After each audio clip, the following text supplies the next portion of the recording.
Welcome to Report from Arbroath. This episode is brought to you by Warwick Spice. Learn more at warwickspice.co.uk. Hello and welcome to Reports from Arbroath. Today we're in South Derbyshire at Repton, 364 miles from Arbroath, and we're talking Birmingham City. Blues are very much on the up right now, on and off the field, and who knows, they could be back in the Prem quite soon. But it hasn't always been hunky-dory at St Andrews. Every club has its fluctuations, of course, but Blues have had more than most over the years. And today we're reflecting on some of those, and I'm delighted to say our guest is a man with Blues in his DNA. Ian Clarkson, a Blues fan from infancy, joined the club straight from school, went on to become their youngest ever captain at 20 and be part of the team which won a Wembley Cup final and promotion to what is now the Championship. In total, Ian played more than 400 games for Blues and others before becoming a journalist and then a teacher at Repton, where he has worked for 15 years. Ian remains closely connected with Blues, not least in his role as Radio WM summariser. Clarky, thanks so much for joining us. Welcome to Reports from Arbroath. You were 2 months old when Trevor Francis famously scored 4 against Bolton, so just give us your recollections of that day. I'm guessing they might be a bit hazy, but Blues were very much a part of your boyhood. Absolutely, Brian. I think my first ever season ticket was 78, 79, when I'd have been sort of 7, going on 8. And then prior to that, I had watched 2 or 3 games with my dad. We used to stand on the Cop. And very much when I was a youngster, Blues were very much what would be classed a Premier League team. Crowds of 30, 40,000, fairly commonplace. And seemed to be a club that were quite fashionable to support back in those days. So, the falling off of a cliff quite quickly from the 85, sort of 86, but in the Premier League, to 1989 in Division 3 was a fairly seismic sort of drop, really. So yes, lots of memories of watching us beat Manchester United 5-1. I remember once the season we got relegated, Man United at home 5-1, beating Villa 3-0 on Boxing Day when they were European champions. Things like that were all excellent. As a Blues fan growing up, there's some fantastic memories. And just some of the people we watched play, Colin Todd, Frank Worthington, were probably two of my sort of favourite players, really. But there was just great times. And St Andrews is great old ground, isn't it, in those days as well, the wide open terraces. And I guess when there was only 5,000 or 6,000 in, as there were in the thinner era, it could be a bit sparse. But when St Andrews was rocking, it was pretty special, wasn't it? Totally understand why people, there's only safe standing now. But obviously, back in the day in the sort of 70s and 80s, there was something quite special really about standing watching your team. The sort of it's like if you go and watch a concert now, not vastly dissimilar to that now, when sort of there was lots of massive bodies and swirling around, and just that sort of excitement and the frisson of excitement when Blues actually won a game or two. So yes, I think probably one of the most notable ones, Brian, I think, was beating Notts County to get back into what is now the Premier League. I think in 1980, 3-3 on the last game of the season to get promotion. And that was an atmosphere and a game that will remain with me for a long time, I think. And you mentioned watching as a boy Blues versus Villa. What would that boy have made it if someone had said to him, mate, one day you're going to be making your Blues debut against Aston Villa? I mean, tell us the story of how you progressed from supporter to Blues player on the YTS scheme originally. Initially, when I was 14, I was sort of training at Blues and at Villa at 14, but then you had to sign something called schoolboy forms back in the day. So I signed for Blues on schoolboy forms, which meant I could only train with them. And this was pre-academy era, so everybody would go and you play for your Sunday teams still, and your county and your district teams. And then left school at 16 on the YTS, as it was called. It's princely sum of £28.50 and a free bus pass. And then also we used to train at Elmwood as it was back in the day. At terrific times. I mean, the sort of contemporary of mine was Paul Tate, who you would probably know was in the same year as me, and Simon Sturridge was a year older. But some terrific times, lots of really good, strong youth team fixtures, because back in the day it wasn't Category 1 against Category 3. You just played teams who were close to you. So you'd be playing Villa, Leicester, Derby, Walsall, Notts County. You'd have a whole gamut of games, and there's some really, really, really good players.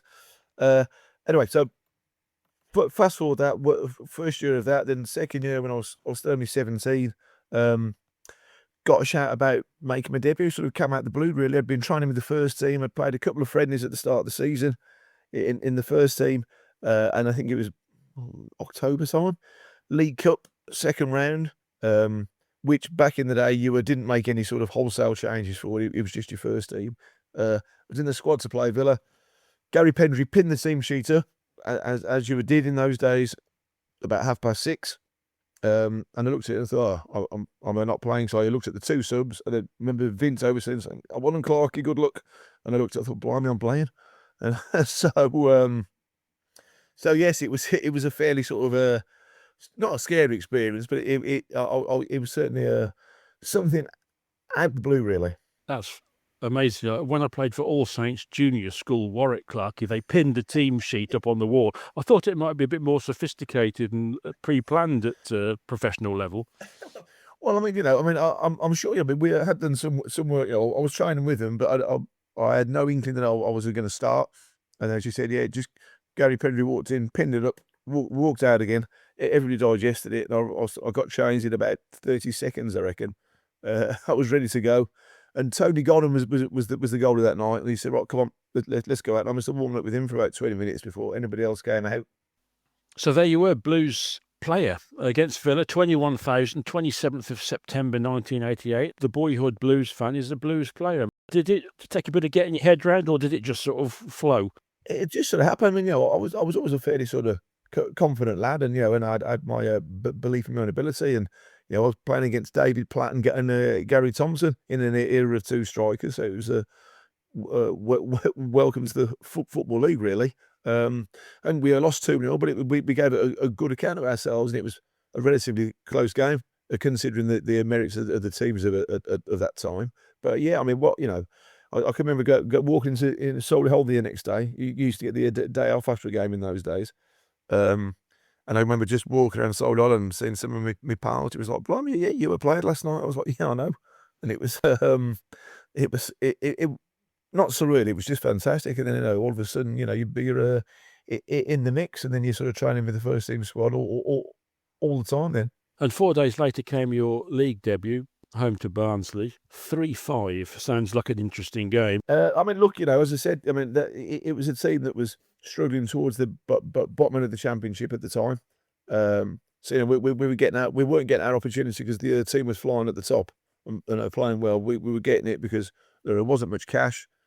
And Gary was scrabbling around trying to find the best combination, and I can remember, and it was very much, whereas the Villa game had been very sort of, the crowd were really behind us and going for it. And obviously the Barnsley game was just a different experience, because you had, most of your career, all you've had is people saying, "No, this is fantastic. This is great." You're playing for your district, your Sunday team, the youth team, the reserves, and all. It always seems to be hunky dory, and everyone's like, "Oh, this is what you're a fantastic player. This is great." And all of a sudden you turn up and you're losing at home to Barnsley, and you realise actually that some of the punters who've worked hard all week to spend the money don't want to see you lose 5-3 at home to Barnsley. Well, there were just 4,892 in St Andrews for the game, which gives an indication of the era that Blues were heading into then, wasn't it? And it must have been really interesting, because you'd achieved your dream of playing for Blues, but I'm guessing the dream wasn't entirely glamorous. What was that? That was 1988. If you think probably 3 years earlier, I think we were in the Premier League, or First Division as it was called then. So, when there were, but I mean, even in that era, crowds were probably only, even when you're in the top flight, they were probably only sort of 15, 16, 17,000. I think in that era, because obviously, finances were harder then. Football was probably slightly less sexy before 1990, in terms of crowd trouble, etc., etc. So there were less people there.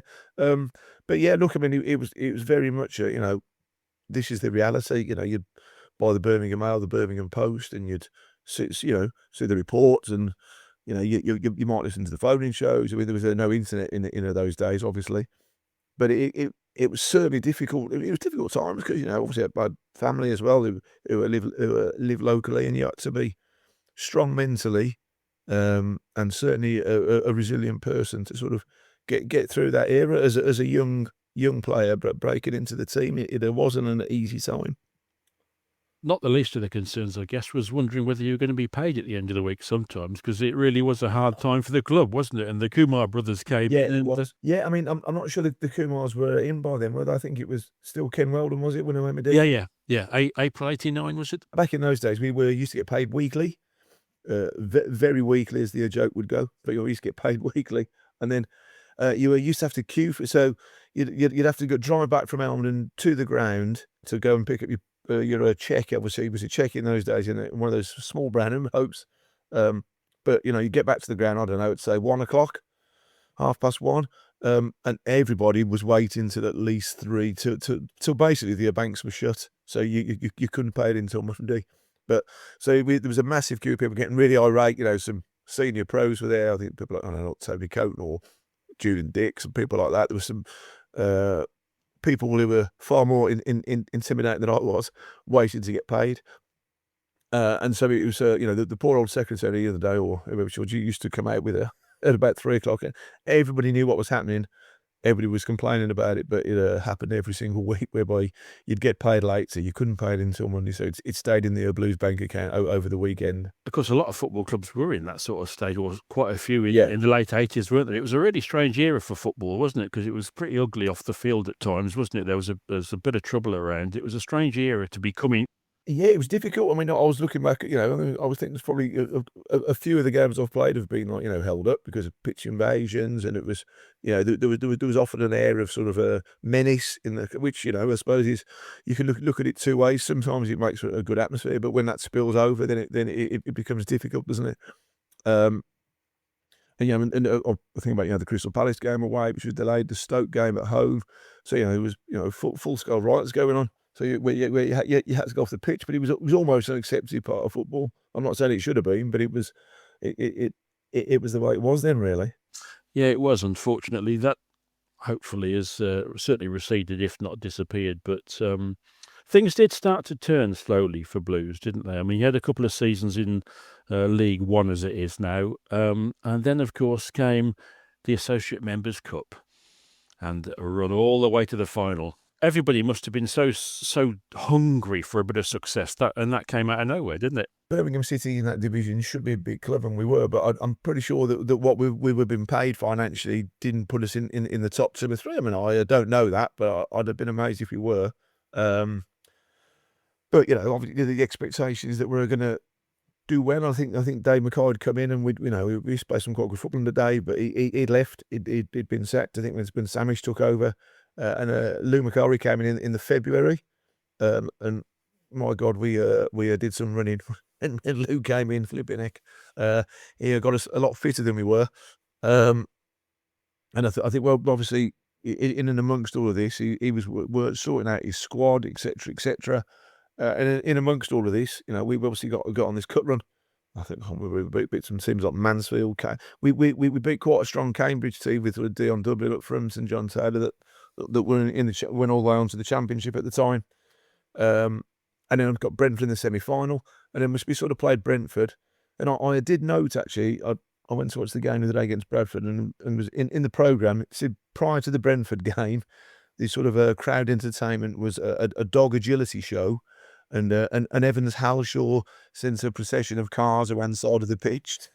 So highbrow stuff back in 1991, indeed, for the playing public. But look, and I've got nothing against dog agility shows, by the way. But I'm just sort of putting it in the modern era. So 19, we ended up beating Brentford at home, and then obviously we got the result away, and then all of a sudden I kind of remembered what playing for Blues was about, because it exploded. There was thousands, it seemed like hundreds of thousands. Obviously, it wasn't, of people ringing up asking for tickets. Everyone was coming out the woodwork because it had been so poor for quite some while. And then all of a sudden, a Wembley final after 35 years, albeit only the Leyland Daft, but it was a Wembley final for the fans, and they came out in the droves. And so the build-up was great. We had Wembley suits. Obviously, we had a Wembley song. Brian, we had Keep Right On with the Rocking Berries in a studio somewhere, and then the B-side was Louis Louis. So but I'm not sure that made the top 500 though. You'd have to check on the in the charts, but I'm not sure we made the top 500 with that single release. Still got a copy of the single, have you? I might have. It was on cassette only, I believe. Oh, was it? Which you can spin now and say it was a limited edition, special edition. Well, that would be why it didn't make an impression in the charts, wouldn't it? If it was released on that basis. Of course, good shout. Yeah, I mean, I think if there was a cassette only chart, we'd have definitely smashed the top 10. You surged past it. It was Walsall, Lincoln, Swansea, Mansfield, Cambridge, and Brentford. And then that day at Wembley, Tranmere 3-2. What a game! And there were you, a Blues fan from birth, playing at Wembley and helping them lift a trophy. That's pretty special, isn't it? Yeah. Oh, look, you see, as I said, yeah, I was only 20. And had a reasonable game on the day, and we were. It was a super game, and hard though it is to believe, Bri, for anybody in the modern era, Tranmere were probably better than us that season. I think they went on to get promotion the week after while winning the playoffs. So, on paper, they were a better team. Played really well. It was a terrific game, capped off with a fantastic late goal from sort of John Gale to win it. But in terms of the atmosphere, it's something that will stay with you forever. And I think for me, not only winning, but I think afterwards we went to the Wembley Hilton, and then the following day, or 2 days later, we were in Birmingham City Centre with like a sort of a civic reception, which seemed bonkers, isn't it, really? But it'd been that long since we'd done anything. And that for me was amazing, standing on the sort of town hall and those sorts of places, and all my family were in the crowd, and it was one of those moments that you will remember forever, really. And for me, that's what made it special. I was still only 20, and I'd won a Wembley final with sort of Birmingham, and it was really, really great experiences. And and you would think back to those days, like the sort of defeat against Barnsley and some of those other games where it was tough going. And there's always as the song goes, Brian, it is a long, long road. But sometimes, at the end of that road, it can be a nice ending. And it was a wonderful day. And of course, the following season, it built on it with promotion. We did, yeah. And I was lucky enough to be captain as well the following season. Started at the age of 20, so that was again another massive honour for me. I sort of captained the youth team before and the teams when I was younger. So hopefully for me it was a nice progression. And as you said, condensing that season to be promoted with 2 games to go. Probably should have won the league if we're honest. But to be promoted with 2 games to go was again, I think, a fantastic achievement. I will maintain that we didn't have an enormous budget in that era. And some of the teams we finished above West Brom, Stoke, Brentford finished first, didn't they? But all those teams we were competing against, and managed to beat and get promotion was a really, really good achievement. It was still uncertain off the field, wasn't it? There was still some issues, to say the least. So was it around that area around that time that David Sullivan and Karen Brady came in? I think it was. I mean, we'd obviously got promotion. Then the following season, we just sort of stopped it. But I think it was halfway through or might have been around just post Christmas time the following season. I think Samish Kumar's business, and I think it went into liquidation, didn't it? I think so that they had to pull out, and we were back to square one again where we were before he took over. And I think David Sullivan came in. I think it was around February time. I'm not sure. It was towards the end of that. Anyway, and we ended up, and they provided us with some cash for the transfer window, which we used to go until March in those days. And we bought in 5 or 6 players, which helped us. Particularly bought in sort of Paul Mould and Andy Saville back in the day. And I remember obviously in the last game of the season, I didn't play in this one, but we beat Charlton 1-0 to sort of stop it, which was a fantastic achievement for us because I think as the teams that got promoted, Brentford went straight back down again. So it was difficult, but we sort of stopped up, and and for me, I was happy that I could say, well, I've left Blues in a better position when I finally did leave, than I sort of found them. How did you come to leave then, Clarky? Well, I think the following season, Terry tried to do me a swap deal to Exeter, but I was never going to get to Exeter. Nothing against Exeter, but I just didn't want to go and sign for them. So at that time, and then I wouldn't sign a contract. So I was on a weekly contract. I'm not sure if those things still exist. So I'm just on a weekly contract because they wanted some money for me. I was sort of training with, I was training with the reserves at the start of the season. And we then had an Anglo-Italian, another competition, Anglo-Italian Cup game against Stoke, of all people in the Anglo-Italian Cup. So it was a first team game, but Terry made some changes, and I got a game. And I remember, this is pre-agent era, really, 1993. And I just spoke to Lou after the game, and he said, "What are you doing?" I said, "Well, I'm on a weekly contract." He said, "Do you want to come here?" And I said, "Oh, that'd be great. Thank you very much." I said, "But Terry will want a fee." And then obviously, I think I went and saw the gaffer the next day, Terry Cooper, and said, "Yeah, Lou's going to speak to you." He said, "Yeah, he has done." We just had a tiny bit of haggling. I think it was only about 50 grand anyway. So, but anyway, so cut a long story short, that was on the played for Stoke on that Stoke Blues on the Tuesday. Then I think I'd signed by about I signed the following Monday and made my debut for Stoke on the Tuesday. So it was fairly quick, really. Was that a difficult one, or was you thought, "Oh, I'm proud to have played for Blues. Now it's time to move on"? Do you know what? Probably the time not. I mean, you always wanted to play for Blues because that was my dream. I mean, I played a lot of games. Had a lot of time there. And I was, and sometimes you're just ready for a change, and I was possibly at that time ready for a change. And you as a player, you just want to play. And at that time, I probably wasn't going to play as much at the Blues. Things changed quite quickly. Obviously, Terry then got sacked not long after that, didn't he? And Barry Fry came in, so who knows what would have happened. But, for me, Stoke at that time were a good club. He finished, I think, 10th, 11th, then got into the playoffs. Then 3 seasons they had their 4th in the Championship. So we had we had a bit of good team. So it was no regrets, really, no. Well, you had plenty of football left in you, didn't you, for Stoke and Northampton, and then later on, after quite a serious injury, came back at Kidderminster, didn't you? But your business with Blues wasn't quite finished, was it? Because you found yourself in the St Andrews press box a few times. Once I finally hung up the boots, yeah. I started writing for a variety of reputable publications, and others, yeah. So I think firstly bizarre, I started at Express and Star. Martin Swain gave me a chance and said, if you want to cover some games for us, you can. You cover some Birmingham games, which I did. So writing for the Sporting Star, as it was, and things like that was terrific. And obviously with the boot on the other foot, I loved it. Watching games, deadline copy, all that kind of stuff was fantastic. Obviously, it was an era where it was getting increasingly difficult to get contact with players, beyond official club channels. So it was certainly an eye opener. You'd sort of go away to Sunderland, with Blues. You might win 2-0, and you wait for the goal scorers to come out, and then they send out maybe the sub at about an hour and a half after the game, who doesn't really want to talk to you anyway. So, I don't know. That's just an example. I'm not saying that ever happened, but sometimes it felt, sometimes it felt increasingly more difficult. Well, I understand it. Clubs have to promote their own websites, etc. It's all about impressions and hits. So, I really, really enjoyed it. But it was certainly changing from how I remembered it. Did you find it a bit strange commenting on guys that you used to be one of, effectively? Yeah, I think so. I think initially it was difficult because you have to try and give as a journalist, you have to try and give a professional opinion.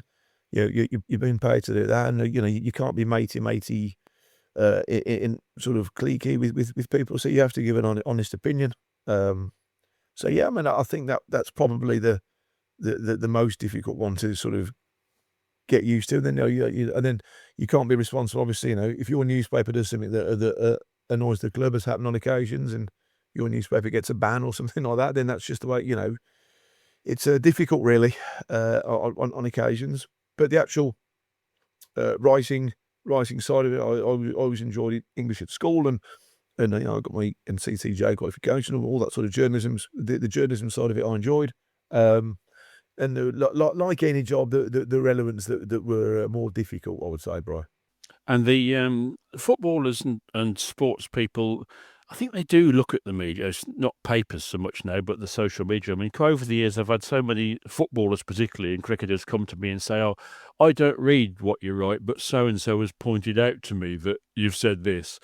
I think probably sports people do take notice, don't they? I think they do. Looking, I mean, I think now, I couldn't really comment. I mean, look, there's so much now, and there's so much unregulated stuff. I mean, back in the day, I'm not going to paint newspapers as paragons of virtue here, but there was actually an editor and a sub-editor checking people's copy.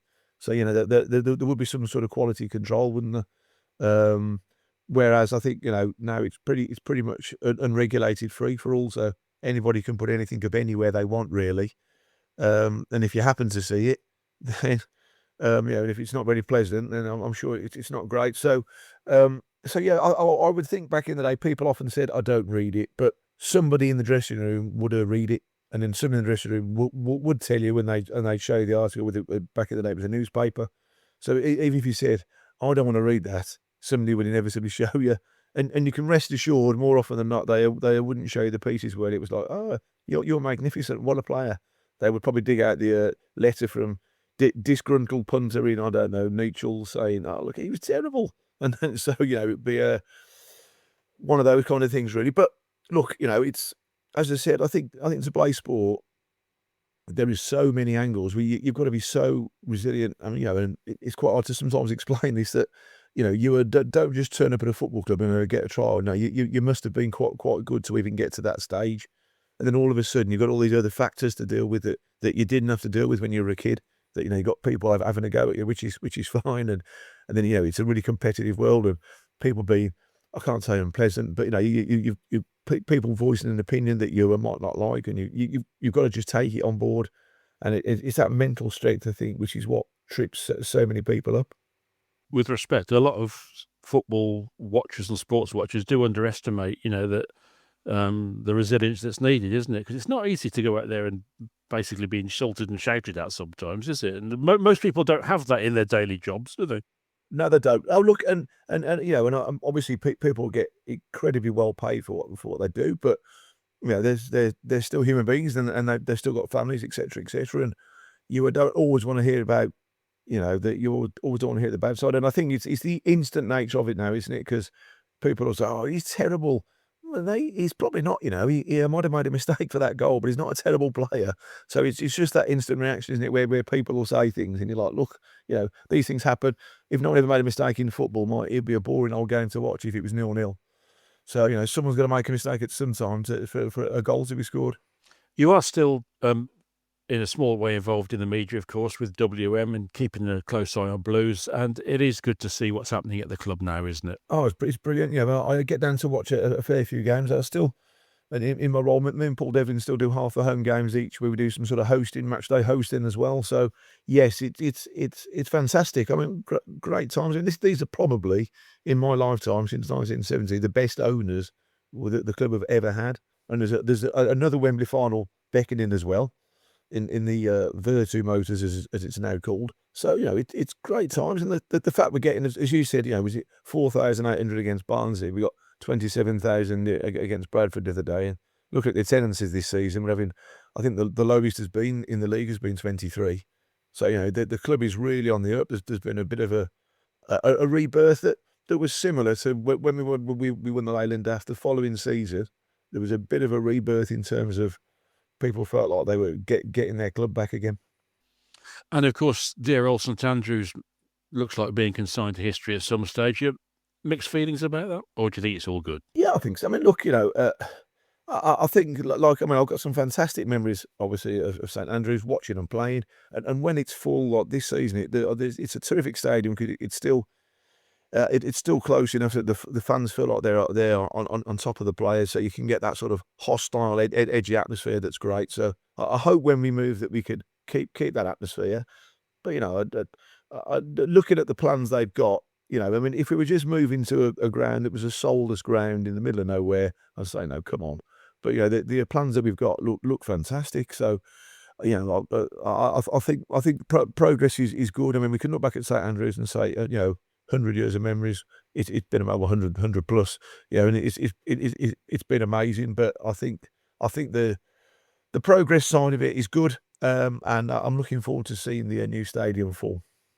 Now, happy days at Blues, coming back with a vengeance, and that's great to see. And Clarkey, Absolute pleasure to talk to you. Let's talk again when Blues are back in the Premiership in 2 years' time. That would be amazing, Brian. Let's hope so. Fingers crossed. Reports from Arbroath is an Orion Creative Services production. To listen to more episodes, to read our blog, or to join our mailing list, please visit reportsfromarbroath.com.